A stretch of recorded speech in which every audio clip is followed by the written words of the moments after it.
Thank you for coming here today. If you want to come closer, there's these reserved seats, but we are supposed to be the bodies in those reserved seats, so if you'd like to move up, you can.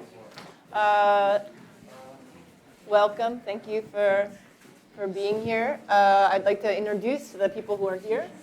At the end here, we have Jennifer Hayashida and Mio Gerds Hayashida. We have Ben Gerds, Beatriz Balanta, and Christopher Myers. And myself, Mary Walling Blackburn, and Brian Kwanwood. Yeah, each of these people has their own sort of investment in perhaps the child as material.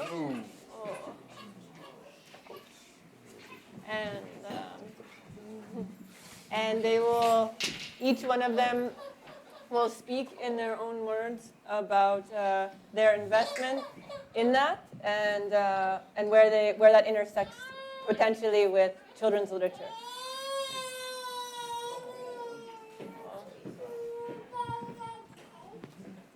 We won't talk about our investment. We're sorry.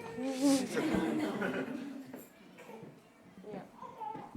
So I can begin with a little bit of information if you need a little bit more.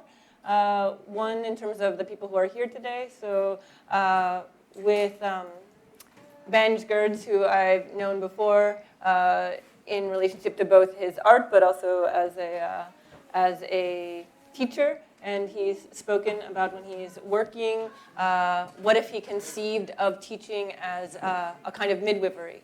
And so there's one way of framing his relationship and position to it. With Beatriz Balanta, one of the reasons that she's here today in terms of my invitation is that she has a history of looking at photographic representation within South America. So hence she was working with the book Mario, which is written by Cornel Capa, and is one of the first examples I could find of the photo-illustrated, socially motivated children's book.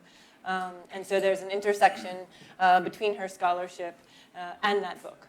And with Christopher Myers here, I knew that he had a vested long-term interest in the children's book in relationship to illustrating children's books precisely, so not an abstracted one, not a scholarly one, but also that he had written very specifically about issues of representation within children's book production. And so that gives some sort of framing qualities. But if you want to return to my question, which is where does your investment lie in this, and some of these investments seem apparent because we see bodies holding children, like Jennifer Hayashida, who is a poet and a teacher, is here with her daughter. You see me holding Urso. But I think it's important to also assert that when I wrote Sister Apple, Sister Pig, I did not have a child, and the child was not on the horizon.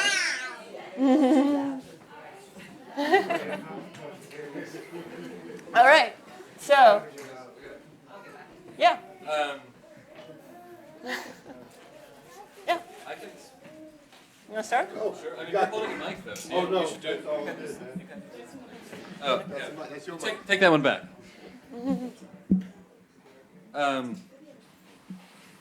Oh, maybe. Yes. Do we need? I guess we need the mic. Yeah. Okay. I mean, it's a funny question in a way, because I think your investment, if you elect to be a parent, you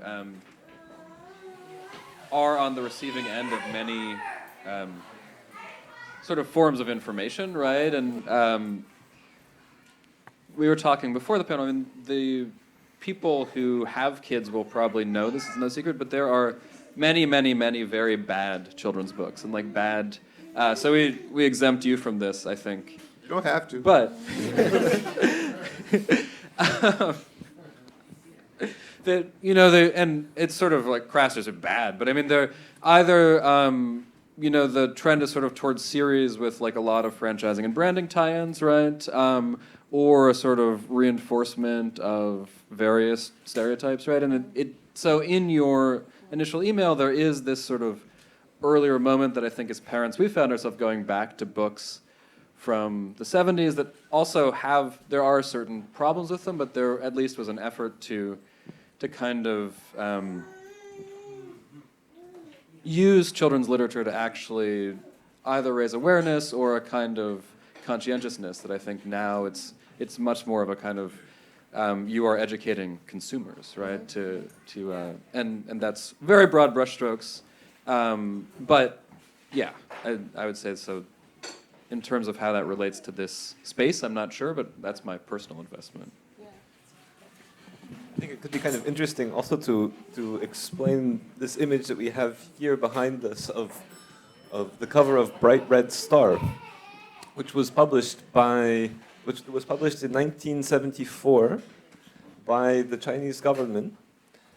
So this is an English translation published by the government in Beijing at the tail end of the Cultural Revolution, which went from around, I think it's like 1966 to 76.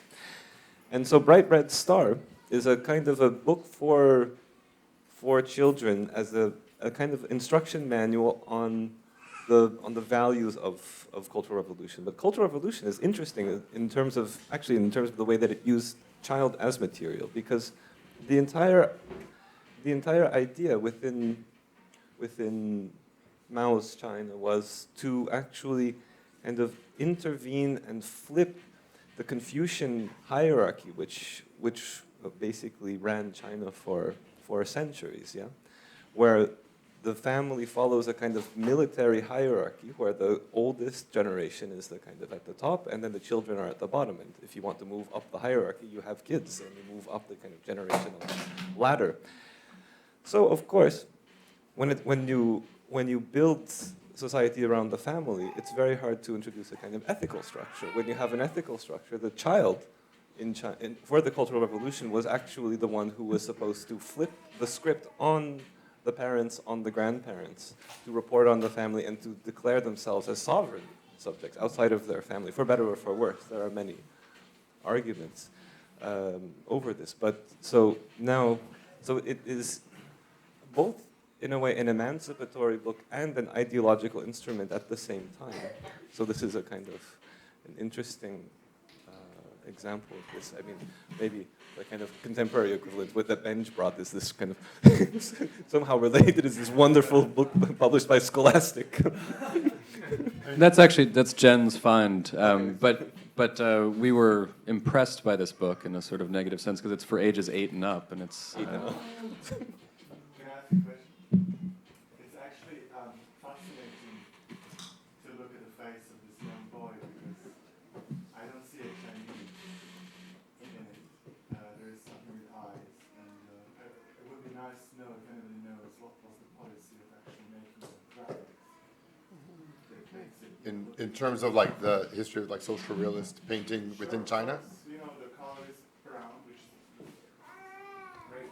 I mean, the eyes are more like Hindu, and I'm curious if this is not. Well, I think that you know we overstretch a little bit with our like sense of you know our physiognomy of the races, but you know it is interesting this sense of you know what is the history of these forms, both illustration wise and writing. So you've got this like strong history of Russian painting schools going on in China at this time, which is why certain forms of painting sort of keep coming up, similar to North Korean painting today, which still keeps the same lineage. And you know, you talk about this idea of how the child functions within the Cultural Revolution, and this is at that time like a global thing. This idea of, and it's put to different purposes in different countries. So, you know, the idea of the Cultural Revolution was full of all this pageantry, the pageantry of confession, even, and all that sort of thing. So when you're in Kenya at this time, or Zaire, or Congo, whatever, this idea of parading children in order to legitimize the government it becomes, you know, I mean, and everybody who's my age or slightly older, slightly younger, remembers taking part in this, in these rituals of state support as children. You know, that there's this sense of you are a child and therefore you are exemplar of the new Congo, the new Kenya, the new China. And you're talking about the idea of children's books themselves. Children's books themselves are these, like, you can get away with wildly ideological statements in children's books as a children's book writer or illustrator that would never work in any other kind of venue. You can say, you know, the books have these moments of, like, this is a drone. This is how one should think about it, you know, which is really both, as an artist, for me, it's both, like, terrifying and beautiful, you know, that there's, you know, I have, like, a split life where I'm doing, like, contemporary art on one side, writing about, like, theory issues, and then on the other side, I pay my bills with kids' books.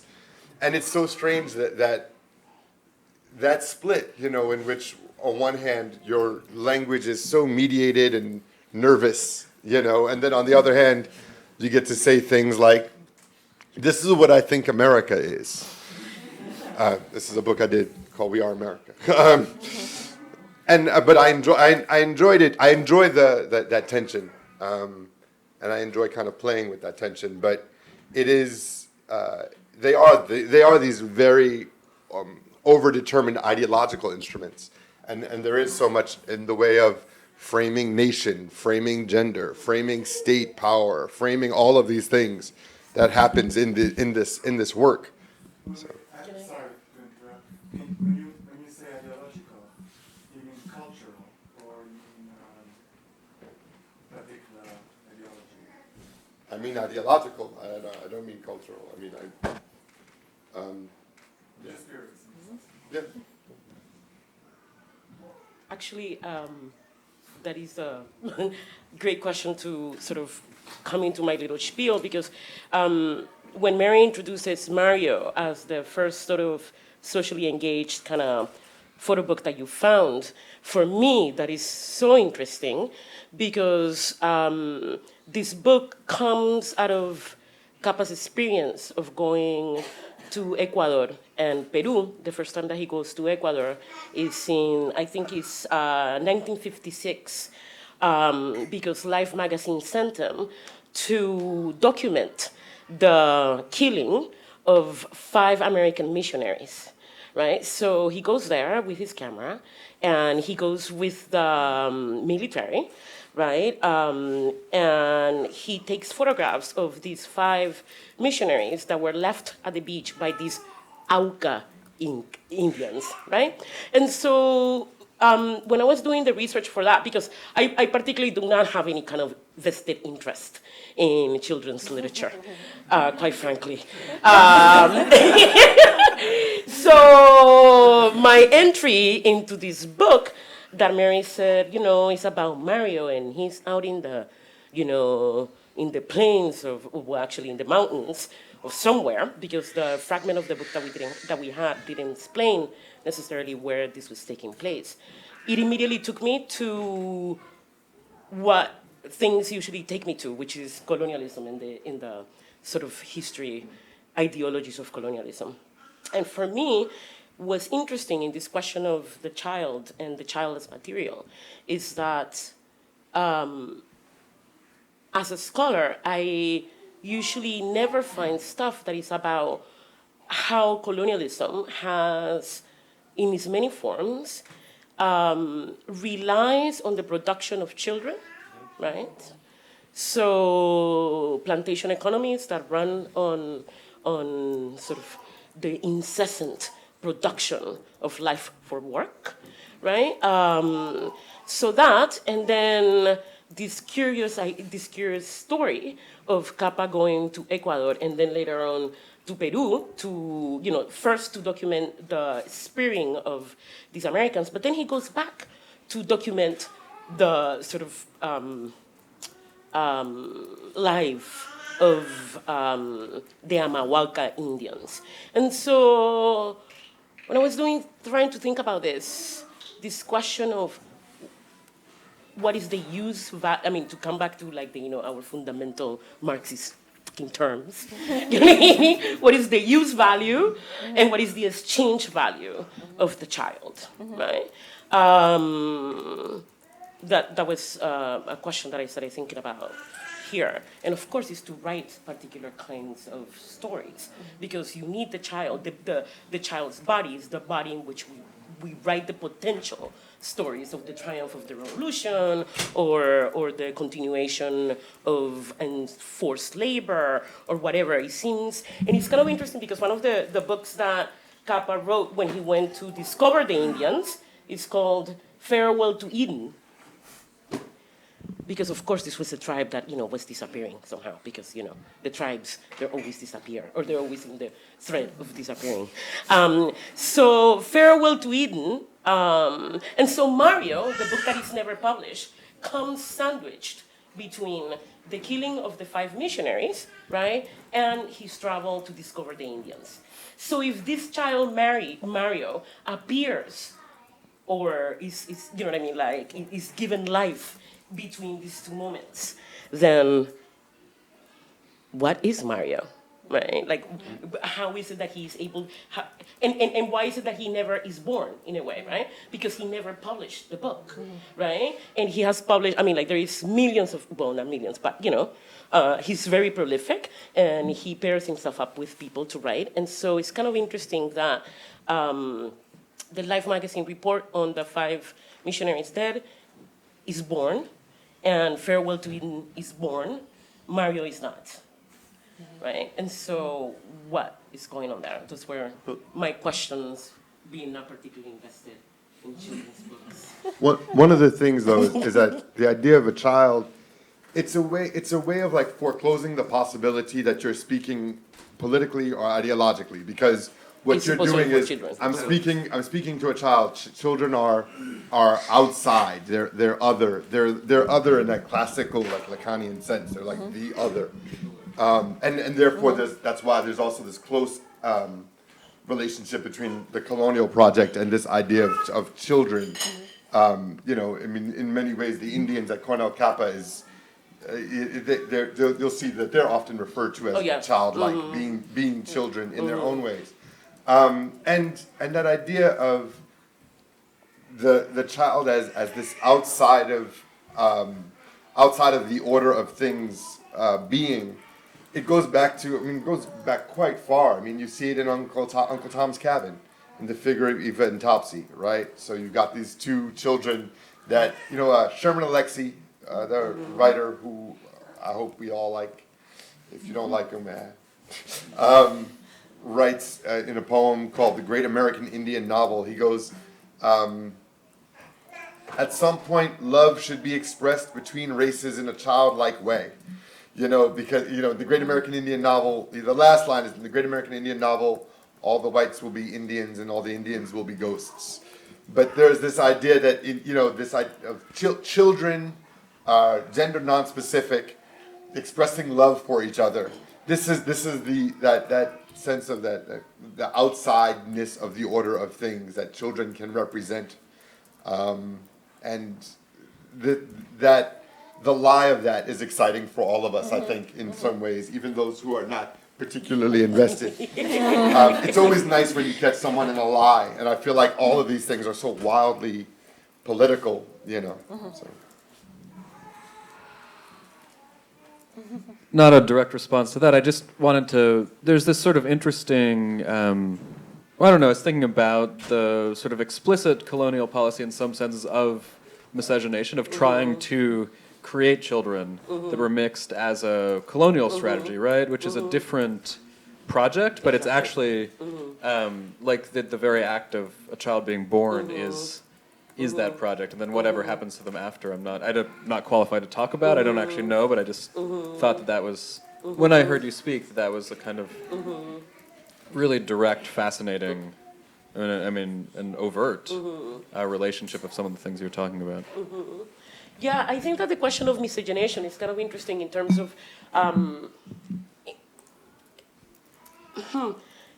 because in that situation, the child that emerges, right, the mixed child, at least in the language of colonialism, is both the thing that we want and the most feared thing, right? Because, you know, so you have these sort of like things, you know what I mean? Like, you have like, I identify like, with that. you know, so like, you're not supposed to mix with the native, yet it's the most desirable kind of thing, right? And so, exactly. And so the things that appear, right, in the series, supposedly, you know, they can't reproduce, whatever, whatever, whatever. The thing that appears is sort of like overdetermined, nondescript being. So in a way, like already determined by the history of whatever it is, the pairing is, but it's also, so it's overdetermined in that sense, but what comes out also is undetermined or is yet to be written, right? So for example, when Latin American nations take up the question of miscegenation, now we're all mixed and this is like our national identity, the question of then that is added a different kind of value, right? So this question is sort of like the in that sense, the sort of like history of the production of children under the colonial regime is also kind of interesting to sort of like track, right? At some point, you can mix. At another point, it's desirable to mix. At another point, the mixture becomes national identity, right? So that's kind of like a sort of like the sort of convoluted question of the reproduction, the production of children. But I also want to sort of say that there is also a history to how we understand children, right? So if we think about children in the 16th century, 17th century, this idea of the child, you know, the one that we have to take care of and all that kind of stuff, you know what I mean? Like our adoration for the child also emerges in the 19th century, right? Like this is when we begin to have like the category. We divide the human existence into, you know, toddlers, whatever, adolescent.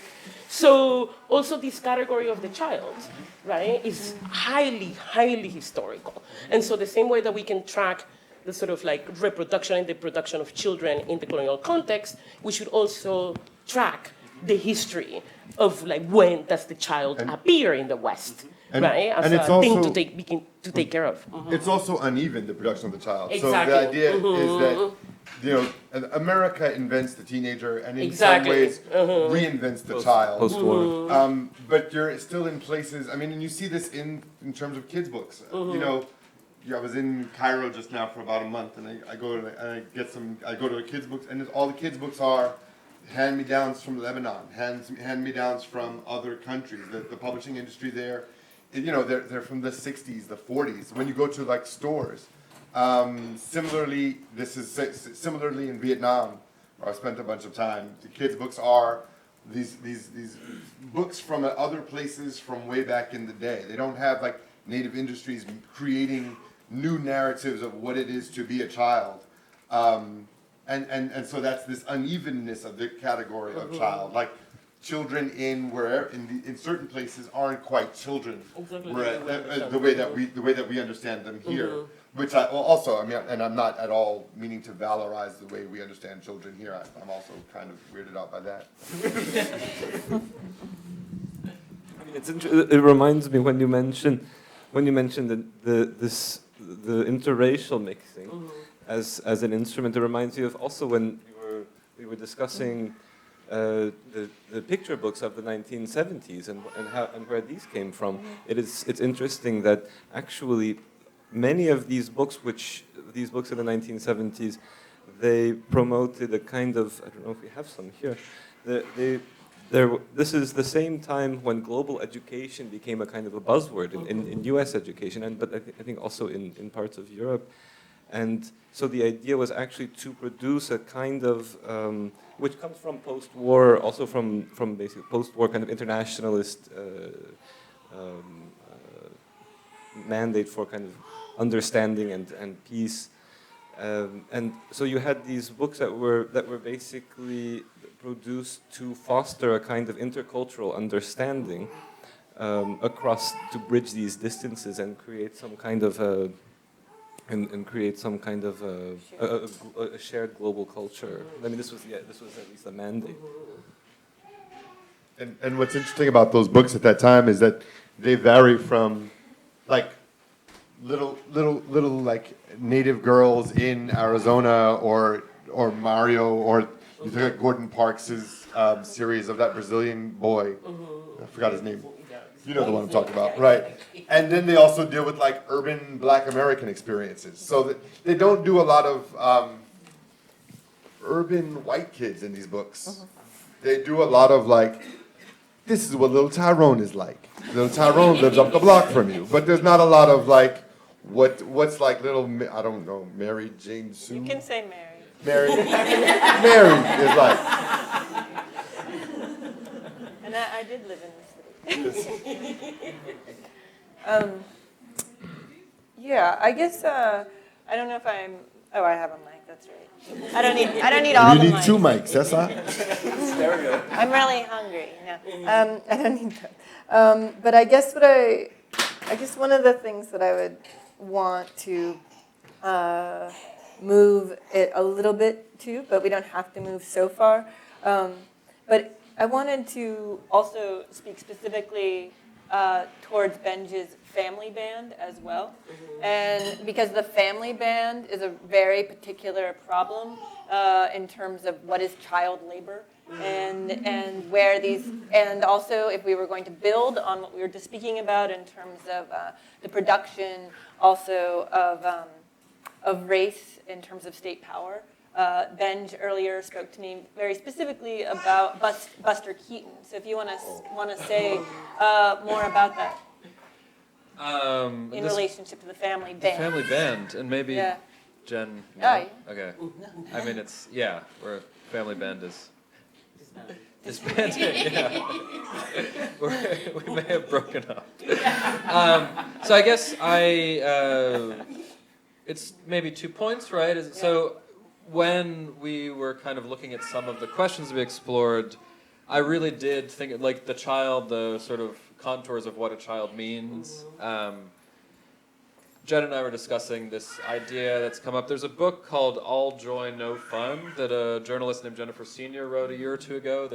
It's not a parenting how-to book. It's a book about contemporary parenting and the sort of various familial and career arrangements that people have.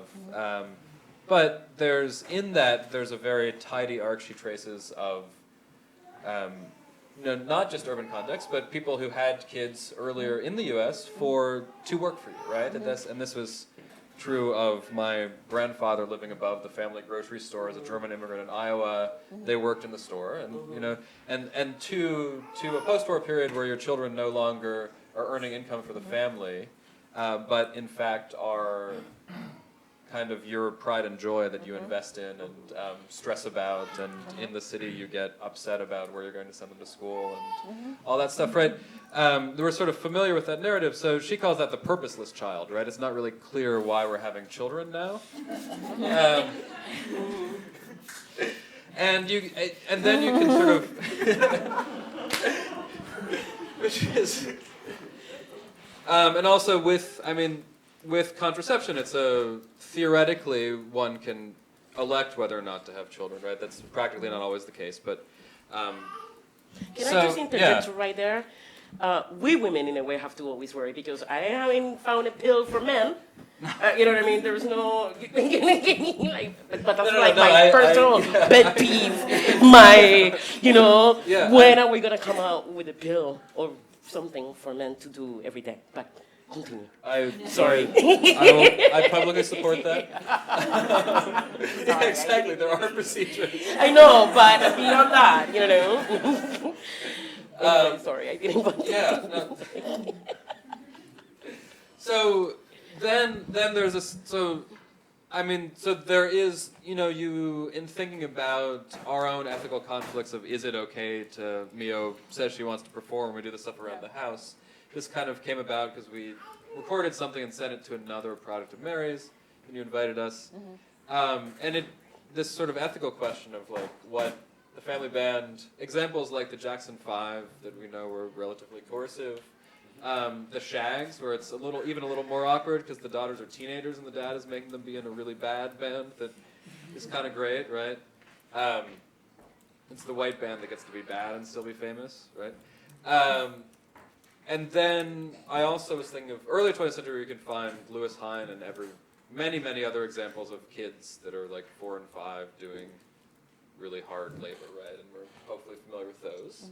But then entertainment seems to be this other strata, right? Where it's still okay to have kids in a relative, I mean, and like we could chart exploitation now, toddlers and tiaras, things like this that I don't know. I've never watched them, but I know they exist, and just finding images from them are really kind of terrifying, right? In terms of our expectations of how you should or should not care for your own child, right? But there are these images of many vaudeville performers starting as kids, like Mickey Rooney, Buster Keaton. So a colleague showed me one recently where Buster Keaton is dressed as an adult Irishman, which means that he's sort of a stereotype Irishman with curly hair and bald, but he's maybe 4 or 5 on a vaudeville stage. And to sort of wrap up, I don't really know how to tidily wrap up this whole thing, but I think that it does seem like entertainment or creative industries, there's a way that children are solicited or invited to play a role that is very different from sort of state, whether it's propaganda or indoctrination or kind of like building the nation narrative where kids show up. Well, I mean, that it's like individual children, but they're still kind of allowed in these other circuits that kids might not actually be consumers of those circuits, right? And there's a weird... But it's interesting that you bring up the idea of vaudeville, especially here, because this is like where all that was happening. Yeah. But like, I mean, and this idea, the figure of the Irishman. I've seen the photo. Yeah. I'm actually working on a picture book about Buster Keaton because Buster Keaton is the truth. I love it when you I just point at something and someone else knows more. That's always fantastic. But this idea of vaudeville, and this figure of the Irishman, this is precisely a kind of nation building project in which you've all seen that book. What's it? How the Irish Became White. Yeah. And this idea of the Irish as the ethnicity, one of the kind of minstrel ethnicities du jour at the time. That you'd be the Irish, the blacks. This is very much part of that nation building thing. And when you put it in the mouths of babes, or the costumes of babes, or the curly hair wig of babes, it then somehow lends a truth to value to it in these ways. That's part of why they it's so common. Mickey Rooney did it as well. He did a bunch of blackface stuff. Or there is this thing of a kid in blackface being somehow extra special, extra true somehow. I don't know. I guess that's not a nice image. Children in blackface. Really? Isn't that I still have crazy? more. Well, but I mean, Is it's... that okay? Yeah. And then I'd like to make sure that we try yet another question. So I wanted to make sure we definitely expressly touched on the family band. But I also had, and we Where you're exploiting your child. But I also wanted to also have us be aware of, in a sense, structurally, here, some of you have children who are behind this glass wall. There's a notion, that we could pull, this curtain back and you would become visible to your children. But in that moment of pulling it back, you would both, in a sense, become captive to one another. Some of you who have children over there, they would become aware of you and then want you. And those of you who have them are suddenly distracted from, hopefully, a space of intellectual production, as best as one can begin to attach to it. But that gets disrupted. And so I was thinking a little bit about the way that both parents and children are experience a sort of shared Stockholm syndrome, where they're both identifying with the captor, and they both want free, and they both imitate, and so I guess I don't know if there's any way that you feel that you want to speak to that sort of captivity, or is captivity a really offensive word when we actually think about the nation state and its relationship to captives? People are looking at me. So I'm just looking forward. I mean, I think I realized that I didn't like. I think also the family band is obviously a positive thing. So I'll start with that. That I think that ideas as they're being formed with children can be very interesting and to me are very fascinating. Right. So when I was in school, I studied. So this is to get back to that kind of because I think it's both captivity and getting it wrong in a way that is sometimes more interesting, right? So there's less of a sense of the right and wrong way to do certain things, and you sort of see that being disciplined out of children through education or through literature or other things, right? So if you're working with kids who, I mean, creating the conditions for them to get it wrong or to kind of have some sort of actual imaginative play around those issues, it's quite interesting, right? It's sort of, and I think like in your book, there's this sort of sense of trying to articulate something that is inarticulable for adults as well, but we are not as comfortable discussing that, right? Whereas I think, so there's a relationship with the bluntness of the performance of a child in blackface and a kind of bluntness of like articulation of something that's actually quite,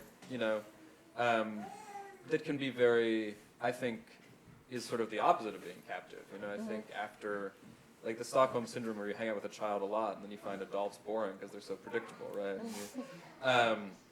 So maybe I'll end on that. I don't know. There's more to your question though. I mean, I took it back a little bit. I think that there's a couple of, when you bring up the book that I wrote, I'm thinking a little bit about, and I'm not going to do justice to this, but Foucault in certain spaces talks about productions of knowledge, and that some of those productions of knowledge are that he's interested in are suppressed, right? So suppressed productions of that, and that there's those that are suppressed in the state, but then there's also that which is suppressed from the margin, and he names those as two different kinds of knowing. But I think that one thing that was important to me in the Sister Apple, Sister Pig book was the way, and I think Katie Ananya speaks precisely to this in her introduction, which is the way that I keep attempting to use my narrator to say, actually, there's all these things we don't know and can't touch, and how is resistance to knowing also a resistance to instrumentalization? And so I'm wanting him to do that there. So I want him to perform for me, the adult, that he is less captive to me or she, because I'm careful that Lee is she or he.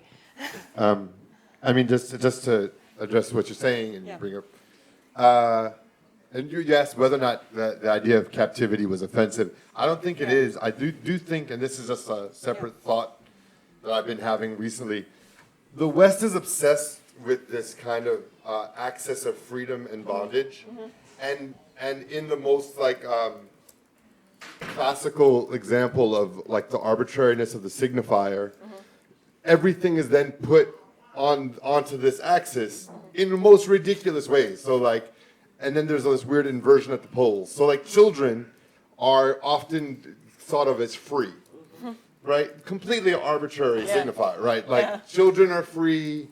Colors are free, like bright colors are free. There's a bunch of other ones that are just like these wildly arbitrary signifiers that deal with this kind of Western obsession with freedom and bondage. And you'll see it in all kinds of popular literature about children, about whether or not, I'm a captive because I'm the mom. Or another weird one, and this is not related to kids, but it's fascinating to me. Is this the inversion at the poles of the freedom bondage thing? So there's a certain kind of freedom that's assumed about Black American movement and life, right? Where at the same time, that's that inversion at the poles. Like clearly, we're getting screwed as a people, but then we're really free. But then at the same time, on the other pole is like some cat from Wall Street wearing a suit, and they're like, look at him, he's so in bondage of his suit and tie. They're like, he can buy you 9 times the bondage of him. Oh. So I'm interested in the way that in that access of freedom and bondage, and I'm interested in the way that those things invert all the time. Children who are incapable and little, and nothing wrong with any of those things, but you know, they're somehow thought of as free, you know, versus, you know, those of us who can get on a Metro card, you know, you know, and that obsession in the West of freedom bondage is fascinating to me, and how it applies to these beings, these children beings. You know. Too, that's really great, fascinating. I like plant life and like those things being free and is that. And then the second, just about children's literature in general, I'm not sure it really relates, but I'm really interested in it. When you have a book with animals that are anthropomorphized, but they have a pet. So it's like there's a family of bears, but they have a cat or a dog. I think that like that is fascinating. Like, how do they know which ones are the humanoid animals and this is the family pet, right? So they're like, you can find Recently, the Hello Kitty people put out an official press statement that said that Hello Kitty was not a cat, and that's why Hello Kitty could have a cat. So in And terms that of was like an official statement on the part of Sanrio, the Hello Kitty people. Which is strange. I mean, again, like that they felt the need to be like, yo, we just need to straighten some stuff out for you people. she can't be domesticated. It's not like they switch roles, and you know, there's a lot of bad object choice going on.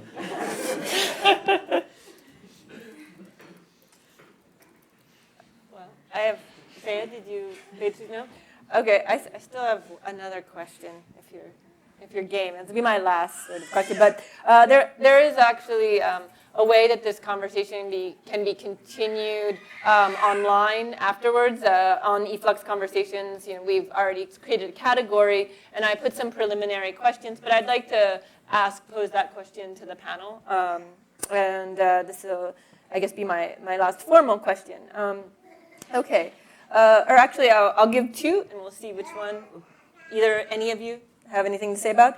One was that's posted there is, if we determine that the child is in fact radical material, I say let us sketch the limits of that radicality. You know, and I use radicality very different than say these sort of nation building, against nation building. Can we still have the child as a political material that is in alignment with my own? I say, if as radicals we profess and deploy productive perversities, how and why do they engage the child? And when I say perversity, I think it's important to say that the perversity is not the territory of the pedophile. And I think there's been often an alignment with that. So that isn't what I mean. What I mean by perversity is an ability and a desire for an agent to rupture very specific social orders. You know, and to follow through with those ruptures, and that's what I mean by perversity. So if we as radicals profess and deploy productive perversities, how and why do they engage the child? Finally, how do we detect and absorb the perversities generated by the child herself along a spectrum of experiences? For example, the child soldier, the matricidal tween, the emo ghost follower, the runaway train hopper, right? So these are all sort of examples I'm throwing out of ways that the child is itself also pushes against. And so that's one question. But maybe just if that strikes at all, and that's my... Can I actually pose another question to clarify? Yeah. Okay, so if we were gonna think of this child as, let's say, radical material for the political, I wonder if we have to backtrack a little bit, at least for me, to ask what could a politic, I mean, like what, you know what I mean? Like, because we think about, so for example, or at least the way I think about politics, first is a possibility of speaking, you know, and it's a possibility of action that, how do I say this that it doesn't sound like, you know, you're called to do something because of ideology? So let's say that, okay, let's just start with a very sort of like base for me of what politics is. So there is a question about being able to speak genuinely, right? Or to communicate, or like whatever, whatever it is. I'm not saying that kids cannot do that, maybe, but biologically speaking, they, you know what I mean? They don't acquire language the way we understand it until, later. And so I'll just ask you, when you're thinking politics, a quick definition of what that is, so I can think about like what the child as political can be, right? Like, But there's something different between what is the political child and also the radical, right? I mean, so for me, I mean very specifically, not a child who is wearing, a sandwich board for Hillary Clinton, but more that there's moments when the child is actually reordering potentially our relationship to power, but not just within the family. I mean, I think that what's curious in children's literature in the 70s is there's actually a pedagogical impetus when you're forming the character to make sure that you realize the character has agency, so you see it in there. But then there's also places where that breaks out. I mean, when the child in here is giving his critique, BORING, as we're reading, it's a great moment. And we laugh and don't entertain it. Yeah. Right? Like we laugh, dismiss it, and go on. Yeah. And so this is what I mean by the possibility. So this is a moment where he speaks, and we do not attend to his calling, right? And so this is why, for me, I wanted to go to that, to that moment of like politics. Yes. And very loudly, a very loud critique. Yeah. And we just laughed. Right. And so there is no moment of recognition on our part of his agency, of his speech, of his anything. Yeah. So basically, I think that maybe the child cannot be political or radical because we will not attend to that. Because in order to have politics and radicalism, you need, not necessarily an audience, but you need an ear, or you need something that heeds your call, right? And so there is my answer. No radicality for the children. And then we laugh. And then we laugh. It also becomes interesting to look at this kind of sleeping politics, like what you this is very interesting what you say about how in Sister Apple, Sister Pig, the child actually avoids capture or avoids instrumentalization through distraction and through lack of focus, through not having the attention span, or not choosing not to have the attention span to care enough to be tied to this thing, right? To work around it. Yeah. I mean, it also somehow it also, because this is really interesting. I keep thinking of this image of the Jackson 5 really as the family band, but then as Michael Jackson really as the kind of ultimate production of a child who could never actually, also who's well known for not being able to really, having a very hard time moving past childhood. But even within the Jackson 5, I mean, Michael Jackson he was so uncanny. He could croon like a kind of, like with the experience of an adult. I'll be there in the morning.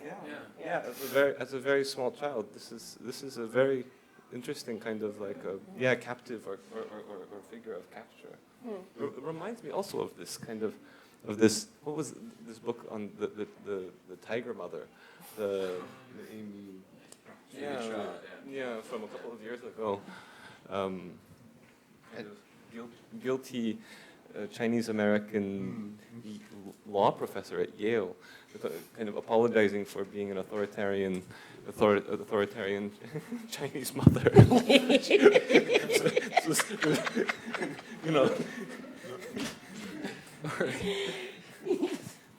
Or actually defending being an authoritarian Chinese mother. I mean, if you're looking for the child's political voice, I think that you just have to look a little. It's an oblique voice. It's a sideways voice. It could be in the distraction. It could be, you bring up the figure of the child soldier, and in no ways do I see the child soldier like a really old phenomenon that's all about exploitation in every kind of way. But when you do find these strange, these gaps. You do find gaps amongst child soldiers in which there is some sort of resistance expressed. I'm thinking specifically in Liberia. In Liberia, you have all these child soldiers walking around building these mythologies around themselves. When you know, that were fascinating. There was a young woman who went by the name of Black Diamond, and you know, she had a thing about being invincible to bullets, and would often go into battles naked. You know, this sort of thing, this combination of the logic of magic and the logic of kind of a fantasy world. So I mean, completely, I would not engage in this kind of inversion by saying that she's at all a political speaker in a totally free way. But there are these moments of like style choices, or these young. Another thing that happened in Liberia a lot was young brothers walking around and they'd wear wigs and wedding dresses, which is fully like outside of it. It's a mythological intervention. It's a cultural intervention, and it's part of where, if you are going to look for political speech in children, I think it has to be thought of in the same way that like cultural work happens. You know, that you know, it may not be, you may not have the means of production, but you can say something that speaks very interestingly. You know? Yeah, it reminds me of basically how post-war youth culture also produced a kind of a new sign system through fashion. I mean, this is basically like, you know, like early Stuart Hall. Looking at mods and rockers, this was through this new form of consumption. Young people suddenly became actually a kind of people who would move signs around, like, you know, I can't talk to you. Your shirt sleeves are longer than my shirt sleeves are like this, and your hair is like this. But tomorrow our hair will be the same, and then we can talk. The next day, different shoes and everything. And this kind of symbolic language was actually produced for and by young people. Absolutely. I wanted to, I mean, I was sort of thinking about agency and to go in a sort of problematic side run around that to the practice of using suffering children in various sort of like aid and philanthropic.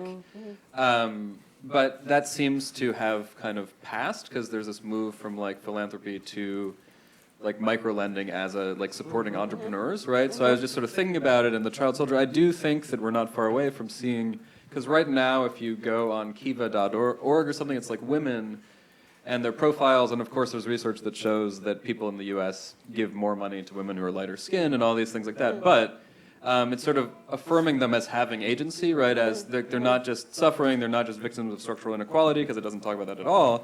They are people who with a little help can buy X tool and start their business and share with their And then community. no longer Citizen. be asking you for support. Right, and I'm convinced that at some point there will be children like this as well that are affirmed as entrepreneurs, that's the sort of agency they're given, right? Under a kind of neoliberal, that the child as entrepreneur will be a kind of like post-philanthropic category, so.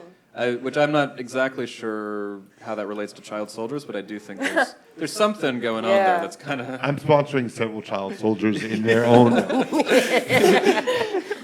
If only we could band together and buy a few guns, our village would be different. It's like, Yeah, but it's kind of interesting because Drones for child soldiers. we could shoot down some drones that your government is... But see, I think that this is why, for me, it's so difficult to wrap around my head about a potential radical streak in these beings that we call children. Precisely because, I guess this brings us back to the beginning of the conversation, precisely because there's such fertile ground for us to make and create, right? So like the next stage would be like, you know, the kid entrepreneur, and then like who knows, you know, and so for me, sort of like this is why I guess maybe it's my own lack of creativity in thinking about this ground called the child, because it seems to me that the ground called the child is always for the adult, right? And so that the adult gets to mold, to do all that kind of stuff. And so for me, I see the moments of kind of like, but I have to think that the child, I think that the only, or at least today I can say, that first, we need to let go of the child, Yeah. and the child needs to liberate itself from us, because there is no child without, you know what I mean, like our construction of it, you know, like continuously. Yeah. I mean, and I know that this is like, you know, yeah, they do exist and do things and like whatever, but I think that like what sort of like gives me a little bit of pause is how we are how they're constantly our material, right? And so I just cannot get out of that loop. And so maybe it is that loop that, Yeah. you know, it's not But allowing me to think about other things. I ask it less as the wistful ingenue and more as a sort of rhetorical device, because absolutely, when I was making Sister Apple, Sister Pig, this was a book that I think of as an impossible book. That it isn't a book that, how does it instigate a stuttering when someone attempts to actually read it? It was in many ways a way of playing chicken with anti-choice people. You know, what happens if I make the child a white child, which is, you know, which many of these activists that I'm familiar with are white evangelicals. So I put their child up to the block. You know, what happens if let's see, one thing that's central to their instrumentalization of the child is that the child, even though they claim that they are about a kind of protection of the spirit of the animal, of the human animal, really they turn it into meat. When they fish it out of a dumpster, they turn the fetus into meat, which to me is an absolute violation. And so there's a way that what happens when I very firmly say, oh, I return it to a spirit, but a spirit that haunts and has some sort of movement. So to me, this is a book that's, it's in, we could almost call it a children's book drag, but really my provocation is adult to adult, if that makes sense. You know, so I would say no, I was disingenuous in my question. Yeah.